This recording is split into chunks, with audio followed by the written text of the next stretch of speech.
With the release of the final tier of Savage for Final Fantasy Dawn Trail, it's finally time that we start thinking about the 8.0 or the next expansion for Final Fantasy 14. We still have one major content update, which I believe is 7.5, waiting to go, but we should start hearing a bit more about the next expansion. And I'm a little bit worried. There are a lot of things that this expansion could do right, but there's just as much that it could do wrong, to where it feels like Final Fantasy 14 kind of hangs in the balance at the moment. And I'm going to lay all of that out for you here today so that you kind of understand where the game is at and maybe why they kind of do some things moving forward or why they've done it so far. So we'll talk about that. So to first get context about 8.0 and why I'm actually worried about it, let's actually talk about 7.0 or Dawn Trail. On its release, regardless of mine or your opinion, Dawn Trail's reception was mixed, at least the story was. A lot of the characters, in my opinion, were pretty weak. Before getting to the Rothgar in the room, let's talk about some of the other recurring characters in the story. Bakul Jaja was like this Saturday morning cartoon-esque villain, which I really did like, but he didn't have any repercussions for his actions. He released Valley Garmonda, got no punishment for it, even though everyone knows that he was the one who released it, but whatever. And then at the end of the story, he's then our ally and we're praising him, and it feels like he's gone all this whole arc when really he didn't. I don't know, it was just really confusing. I don't really like where his character ended up.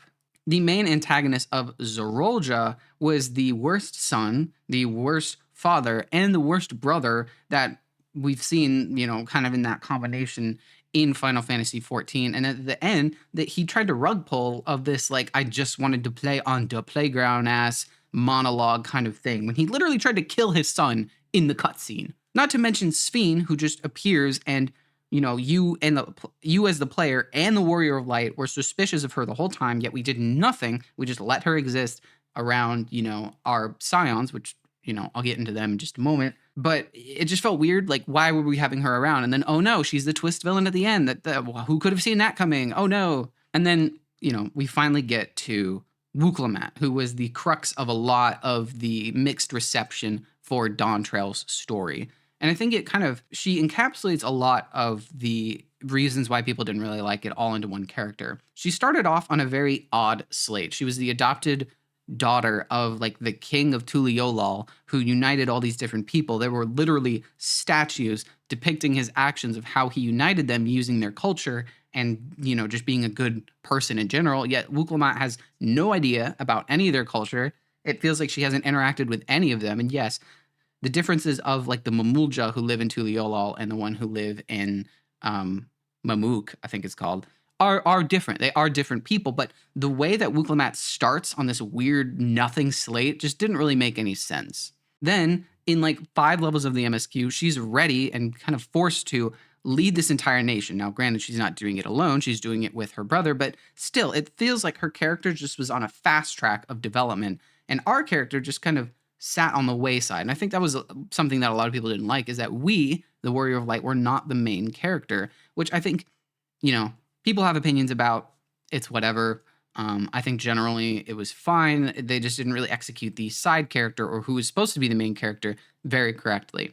And after that 5 levels of MSQ, the story takes a 180. You go from these cool Mesoamerica inspired areas, which in my opinion, they all kind of look the same, but so do all of the Lenosha and the North Shroud or whatever areas. So that's fine. And this cool, like, deserty Texas inspired area to this like wasteland of electricity, which I think was cool. But then you have this like NVIDIA graphics card GPU-esque Solution 9, which is almost the polar opposite of the areas that we've been to. And I think this juxtaposition is really cool. But the way that it takes a 180 and just doesn't really explain too much is a little hard to digest.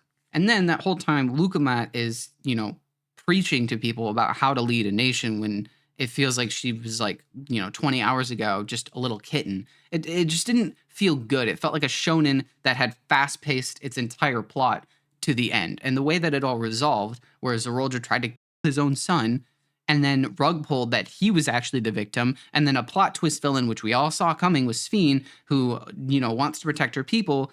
It was like, okay, it just didn't feel amazing. And it felt like the Warrior Light was there just to clean up the mess of everyone else who was doing just everything wrong, it felt like. And we had every ample opportunity to step in, to provide guidance, to fix the solutions, and we just didn't do it. All the while, Endwalker was supposed to be the end of the Scions, right? It is very hard to follow up Endwalker with anything really substantial, so I'm not holding that against Dawntrail. But why are the Scions back? I feel like they didn't really provide too much to the story, at least not in the first half. They were just kind of there. And now the characters that were introduced in Dawntrail for this next like arc of the story aren't following us into it. You know, Wuklamant has to stay here. Sphene has to stay here. But Cool Jaja, I don't know what he's doing. Zerolja, he's fucking dead. Like what are we bringing into this next expansion that we like that parallels something like ARR? We really don't, right? Unless 7.5 completely blows everything up, it's really hard to see how we're not just going to bring the Scions into the next expansion, even though some of them are like off doing their own thing. I don't know. It's just weird. But I think as a basis, I think Dawntrail leaves a good foundation for the story to continue on. I think the epilogue of Dawntrail and the interim between the 8.0 update has done a fantastic job to up the stakes, to make sure we understand kind of where we're going, to lead us into different kind of speculations of what could happen. And I think that's a good thing moving forward. And that's the biggest thing that Dawntrail does, is it is a really, really good foundation for 8.0, right? We've talked about the story. Well, let's talk about the quality of life additions that they added to Dawntrail.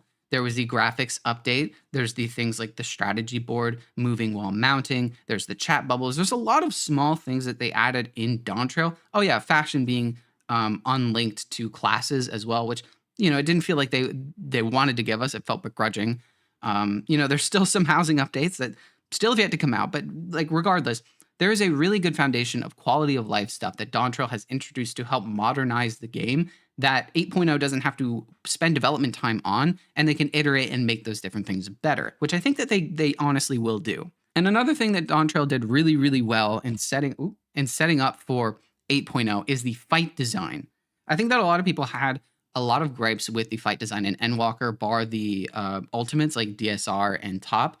I think Top might have been a little bit over the top, but you get my point. And I didn't really start endgame raiding until Dawntrail, so I don't really have too much of an opinion of the Endwalker raids. But I feel like the fight design in Dawntrail was fantastic, right? We're level 100. People who have gone through Endwalker, they know how to play this game, right? And it's nice for the developers to start treating us like players, like people who know how to play the game, instead of like, oh, the first dungeon's going to be super easy, right? I think dungeon design really needs to change, where it's just pull, boss, pull, boss, pull, boss, and that's it. And you can't like wall to wall. There's 2 packs of moms.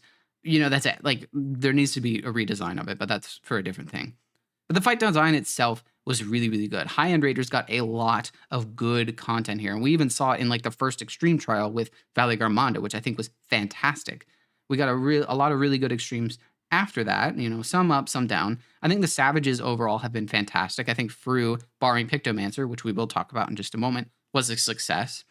And hopefully the next ultimate that we get in 7.0 will be good, but we don't really know too much about that just yet. But I think the fight design itself, if they can improve upon it and iterate it, I think going into 8.0, it could really, really, you know, usher the game into a new era. And I think we are already in a new era. I think Savage has been fantastic. So that's all the foundations that Dawntrail has set for the next expansion. So why am I still worried about it? We have really good quality of life. We have a good way the story can, you know, continue on. We have really good battle content. Why am I worried?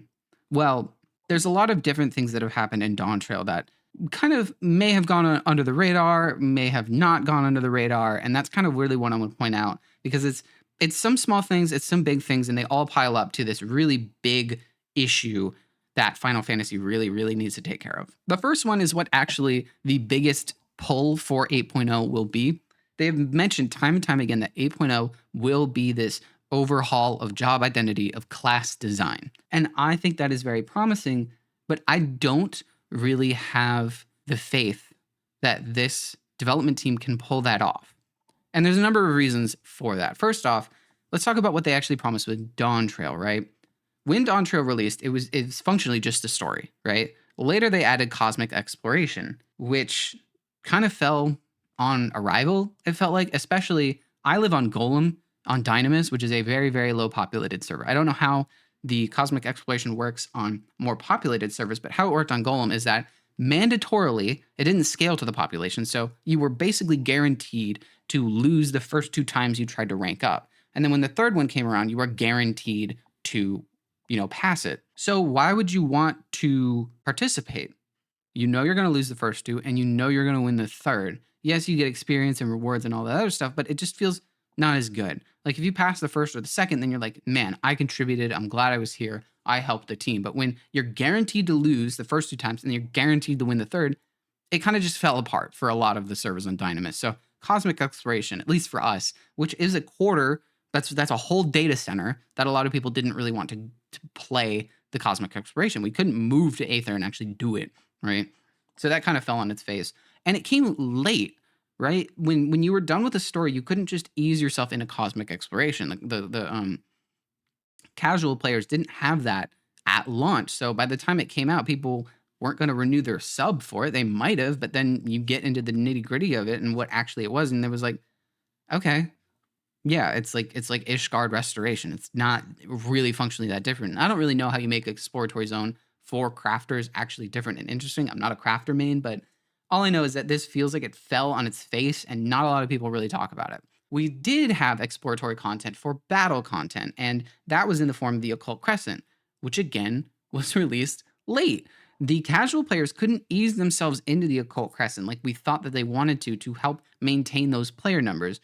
They said they were taking the good parts of Eureka and Bozja and they were going to put them in Occult Crescent. And it feels like they didn't do that because not a lot of people really talk about Occult Crescent anymore. It's not the biggest piece of content in Dawntrail, right? I'm not acting like it was supposed to be this holy grail of stuff, but it was supposed to be this casual kind of grind that people could do, for a couple hours a day and people just keep doing it. And there are like people that keep doing it, but it's nothing like the cult following that Eureka or Bozja have that I keep seeing time and time again. People are trying to get people into those like side contents where it doesn't feel like anyone's really trying to get anyone into Occult Crescent anymore. And we don't even have the second area of it yet, I think. I don't know. I haven't really kept up with it, so whatever. But it's things like that where they promise that in Dawntrail and they don't release them in time, or they don't release them at all in the case of Beastmaster, in the case of whatever this housing update coming out is going to be, right? Housing is its own problem in 14 that I'm not really touching much on this video because it's not really my thing.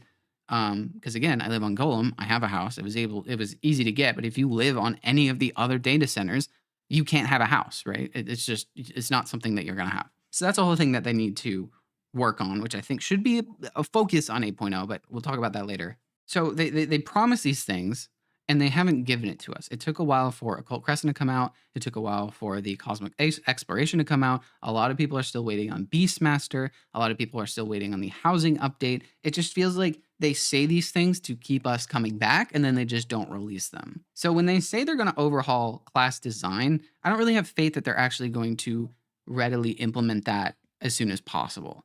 And then you look at the actual patch notes, and it doesn't feel like they're prepping us for a difference of class design.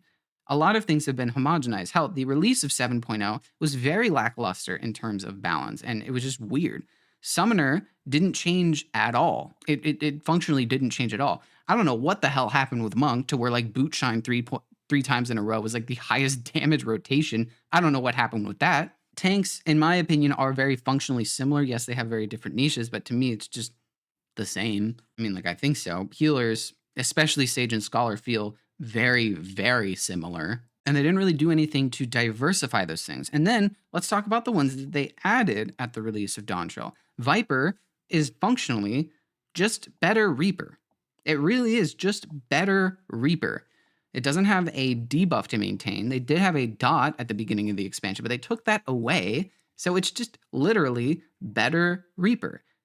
It wasn't that fun of a class. Reaper itself, I think a lot of people were kind of disappointed in it because it wasn't that in depth. And now Viper is just better at that. It has even less death than Reaper. And then we'll talk about Pictomancer, which completely ruined the game for at least casters for a long while. It made the new Fru ultimate super easy because you have a lot of downtime. You just paint and then you blow all that out of the water, right? Even in Prog, you didn't want to have a red mage because you wouldn't meet the DPS checks because Picto just made it so much easier. You didn't want to have a black mage at all because Picto blew it out of the water damage-wise. it just felt really weird, and it made the whole thing different.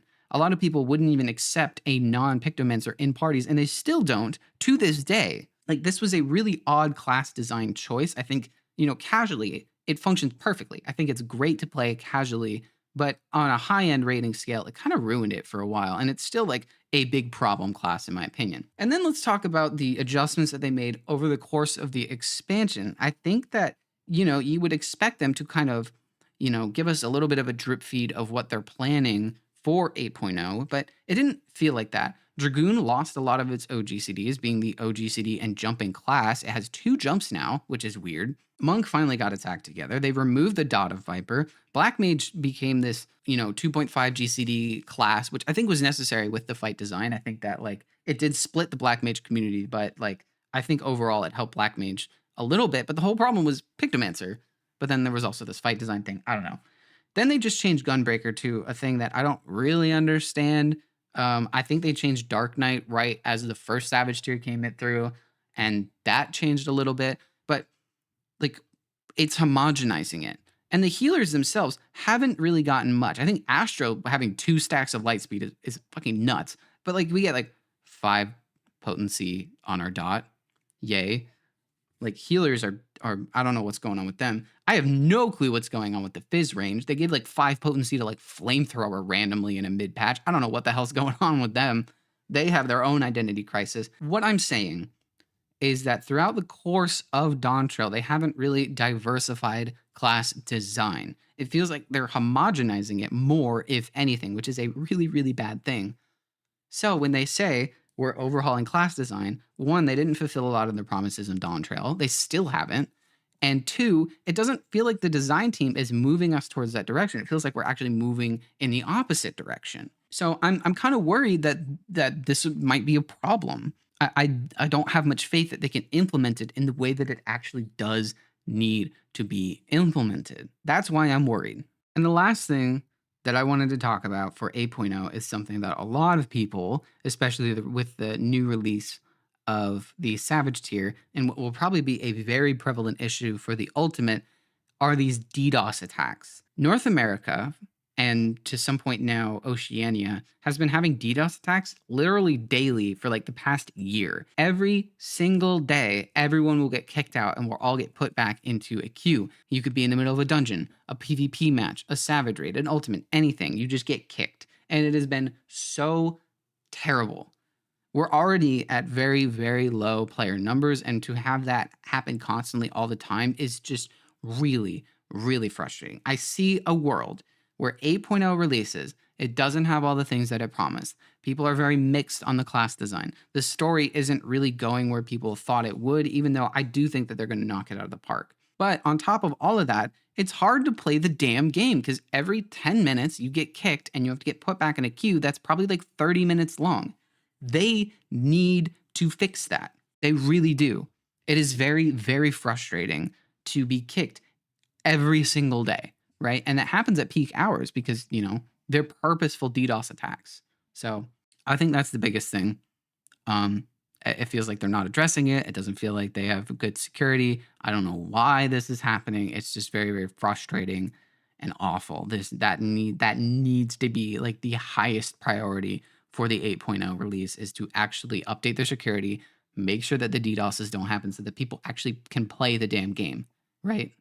Ooh. Another thing that I'm slightly worried about moving forward is that shareholder conference that Square Enix had, where the shareholders were really mad at Square Enix because the latest 3 games were, not so good of quality. They didn't rake in as much cash as they wanted, even though they sold billions and billions and billions. But they're not that far in the green, right? We can talk about shareholders in modern gaming and all this other garbage, but you've kind of seen that in like the Mog Station stuff that they've been releasing. A lot of these things, I think a lot of people agree, are overpriced, and it feels like the only casual content that they've been adding, other than like the fashion and the quality of life and things like that, at least throughout the expansion.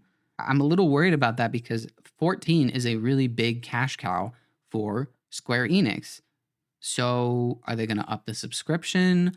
Is the base game next going to be 70? Are they going to be changing a lot of different things about it? I don't know.